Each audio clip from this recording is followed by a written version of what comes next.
Shocking COVID-19 infection numbers coming out of the Tyson plant in Perry. The Iowa Department of Public Health says 730 employees at the plant have tested positive for COVID-19. That is 58% of those who were tested.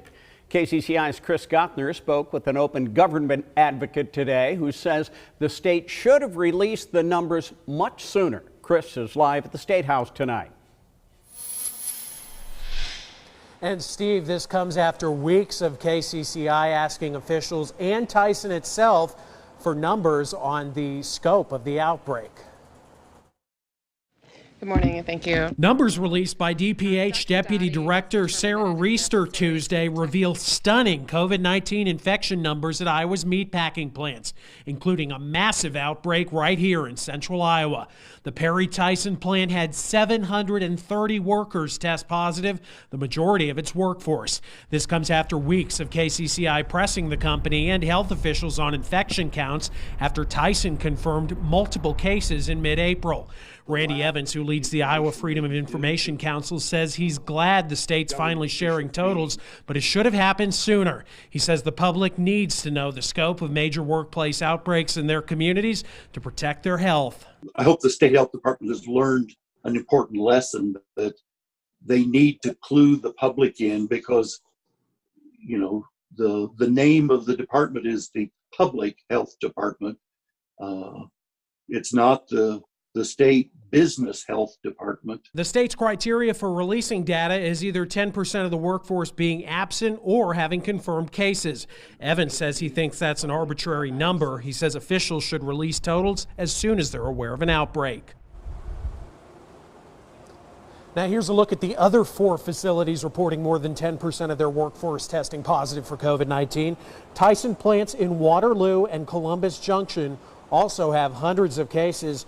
Iowa Premium National Beef in Tama has more than 250, and TPI in Newton is reporting 131 cases. For now, live at the State House, Chris Gothner, KCCI 8 News, Iowa's news leader. KCCI first started asking questions about the number of cases at the Perry plant last month. One employee tells KCCI's Marcus McIntosh that he is worried more of his co-workers could become infected. Stacy, the employee we spoke with told us that, he's in the 42% of the employees here who tested negative for COVID-19, but says there's still plenty of reason for him to be worried. It scares me, because we all have family. This Perry Tyson plant employee asked we not use his name, show his face, and to disguise his voice.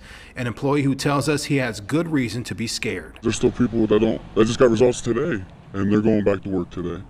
They tested positive today, and they were at work today. Which is the opposite of an email Tyson sent us today. It concerns the number of positive COVID-19 cases in its Perry plant. It reads in part, "The health and safety of our team members is our top priority, and we take this responsibility extremely seriously. All team members returning to work at our facilities have been tested, and any employee who has tested positive will remain on sick leave until they are released by health officials to return to work." Concern about the number of positive tests is not just felt by those employed at the plant. I was shocked, and I was sick, and they all have to go home.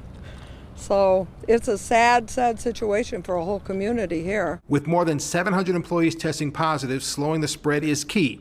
The employee we spoke with tells us the company was slow to respond. I think they lagged it.